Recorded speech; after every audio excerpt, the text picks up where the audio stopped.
morning, guys. Today is a bright and beautiful Thursday in sunny California.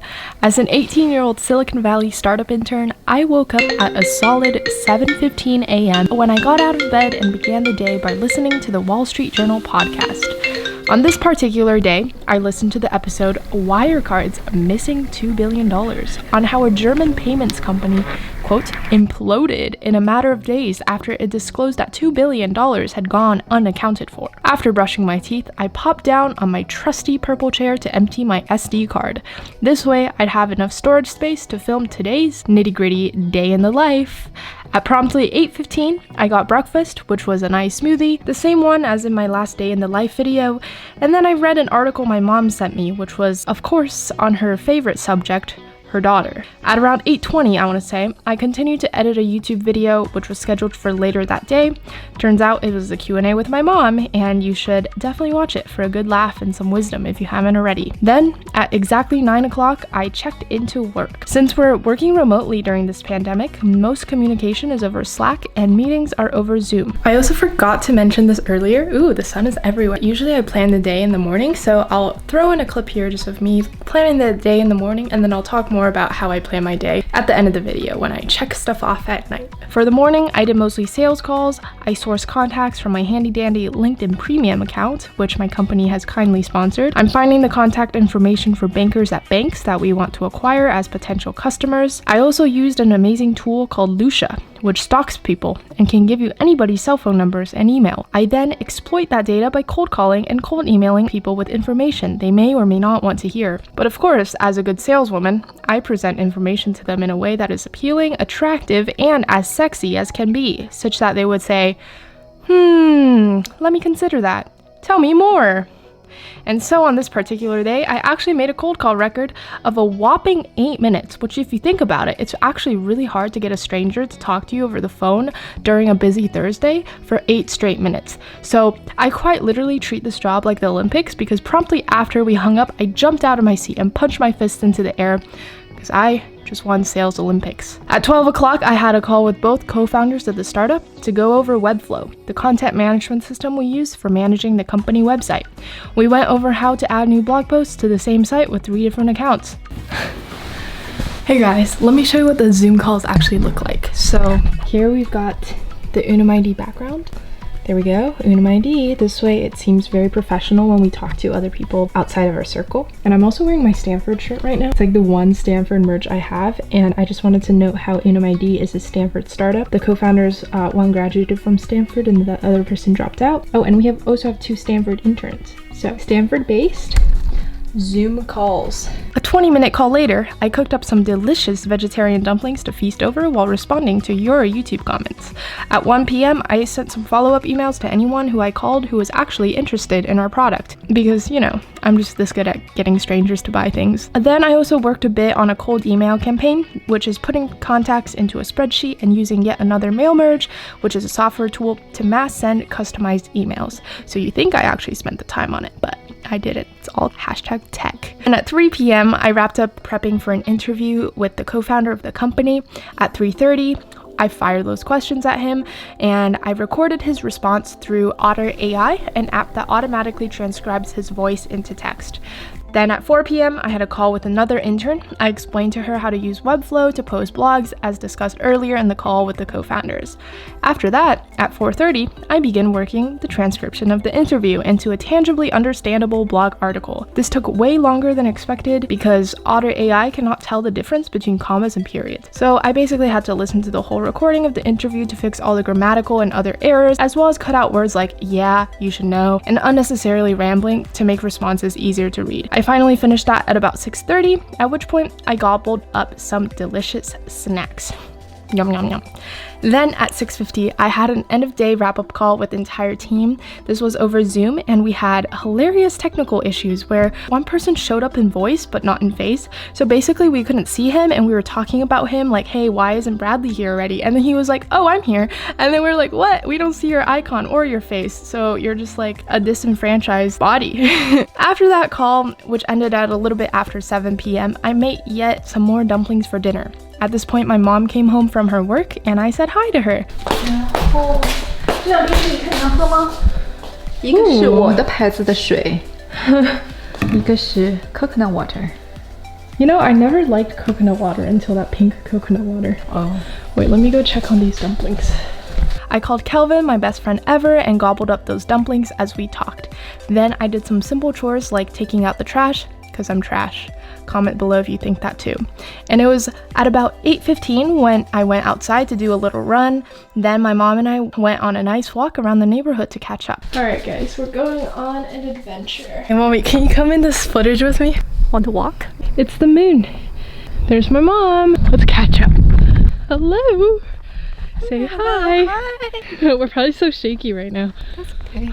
An hour later at 9:15, I wrote a blog post for another internship and prepared for a webinar, which I will be giving in July for the same company, which if you guys are applying to college and have watched my YouTube videos, you can probably guess which company it is. All right, it's been a full hour. I just finished writing the blog post and it is in StoryChief, which is the app, I want to say. It's like a web app that we use to coordinate posting blog posts for the website. And I also found out that I got selected to present a webinar for this internship, so I will be doing that, and I think I will be doing a little bit of prep. I kind of did some of that tonight, but I think definitely some more prep to go in the coming week. And then yeah, so now it's like 10:30, which means I've been working for a little bit over an hour and 15 minutes, and I'm going to get ready for bed and then do some reading. Contacts off, glasses on.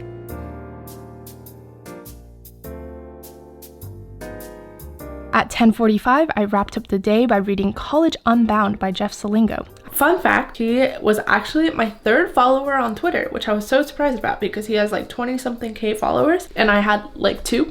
But I think it was my bio that did it. So in Twitter, my bio was like, Stanford student writing on the future of education, book forthcoming with new degree press April 2021. So he was probably like, ooh, she's right down my alley, and then followed me. I talked about him in my last newsletter. Plug, sign up for the newsletter if you also want insightful college apps tips and general productivity tricks. While taking notes on that, I was really thinking about the best practices for writing my own book. So if you watch my planning for the summer video, you'll learn that I'm working on a book with New Degree Press, a publisher, an editor, and an amazing writing community to publish the book on the future of education, technology, and policy, forthcoming April 2021. So that is a big chunk of work right there. So I did that tonight. I also do most of my reading on an iPad because it's very handy with note-taking. See, we can see the notes, and this is everything that I've highlighted as well as the page, so we can skip directly to it. So it's really handy in that sense. Oh, and I almost forgot, guys. We have to do a end of day reflection / checking off in this notebook that I did today. Today I kind of went off my phone as well. It's basically a copy of what I wrote here on paper, but just more detailed. I did stuff like had snacks, you know, just so I could show that in this day in the life vlog. Let me show you guys. So here is my notes book. This is what I wrote up last night of my to-dos. I ended up writing my schedule in my phone and not getting up at 4:30 a.m. because I was very tired, but I finished the Q&A video anyway. I hope you guys saw that and enjoyed it. So let's just cross some stuff out, shall we? So usually what I do with these is I first check off the subsections. We edited the A roll. So A roll is usually stuff where, you know, I'm talking to the camera like this. This is A roll. B roll is like stuff I put over this. When I put a screenshot over, that's the B roll. We did that, and then thumbnail, did that, upload, did that, and then SEO and description, we did that. And then the blog post, we just did that tonight. Film day in my life, I'm doing that right now, and I will be finished with that. And then promote Q&A. So usually I promote my videos on like Instagram, Reddit, and Facebook, and I did that. All right, update Amazon payment. This is something I have not done. This is basically super duper busy work. So right now I'm making money off of Amazon, but my payment method is incorrect, which means that I can't get my money out. I already contacted customer support at Amazon, and they said that this is like a running issue they've been having, but they just haven't been able to fix it. So there's like a workaround through like a back door, but it's kind of complicated and I just need to go through the process, but I have yet to do that. And I think I'm just not too excited about like trying to figure out how to get into an account, because that's not the most exciting thing in the world. So I forgot to do that today. Usually when there's something I forget to do or just didn't get to, I put an arrow like that, and then I'll transfer it to the next day. And I will be making a video on how much money I make and stuff as a high school graduate very, very soon. Another thing I wanted you guys to take note of is that I didn't put any of my to-dos with work on my to-do list because work is something that like I know I'm going to do no matter what. It's kind of like mandatory, so it's not really necessary for myself to track that on my own personal tracker. Okay, motivation. I totally forgot to do that as well. Usually this is something I do in the morning to kind of goal set and orient myself, like what is the motivation I have for myself today. So let me just give you guys some examples. Great things come from a plan and not quite enough time. Do what feels right. So today we didn't really have one. I think it's fine. We just don't need a motivation today. Maybe I'll put it as a blank space to represent that anything is possible. That's actually kind of cute. This is called art. And then happiness. This is the thing I do at the end of the day where I kind of put down my gratitude. So happiness, I'm gonna say walk with mom because that was very nice today. Today I spent some time replying to comments. And that's kind of something I do like here and there, 5 minutes, maybe when I'm sitting on the toilet, to be honest. So in case you guys didn't know, when I am talking to you guys, like 50% of the time, I'm on the toilet. What else? Perfect Cali temperature. Oh my God. The California temperature is actually perfect. I love everything about California. So I think so much of doing this gratitude or happiness at the end of the day isn't just to make yourself happier. It's also a strategy to help you become more successful when you do face challenges in life. So I think it's just having this positive mindset of seeing the world from this positive lens that will help you with any challenge that you face. So for example, today with the Amazon customer service member talking, and he was like, well, I hope you have a better day. It was this password issue that we were having, and I really appreciate his sentiment. But also at the same time, I was like, well, I didn't really have my day ruined because of this minor password issue. You know, it's such a minor thing. And I think that mentality for me just comes from doing this happiness every night, just seeing how, you know, there's actually so much good that happens in life, and little first world issues like having a password error isn't going to boggle me down. And so I think doing this happiness thing is just such a valuable investment for every single one of you to do, because you do it for like 2 minutes and it just shifts your whole mindset on your entire life, and it helps you face challenges with more of a can-do attitude. It helps you when you just get bogged down by these little things in life, which happens all the time, by the way. Like, not every day is going to be perfect. Not every day you're going to get to everything on your list, because just things you couldn't even predict will come up. And if you just view the world through this positive lens, it will just help you get so much further and help you face those issues with so much more effectiveness. Yeah, so this happiness thing isn't just about making yourself feel good at the end of the day, though that does happen. Like, you do feel a lot happier after you just write down what you appreciate, but also just as a larger mindset, it helps you overcome the challenges in life. And then we hit the hay at 11:30.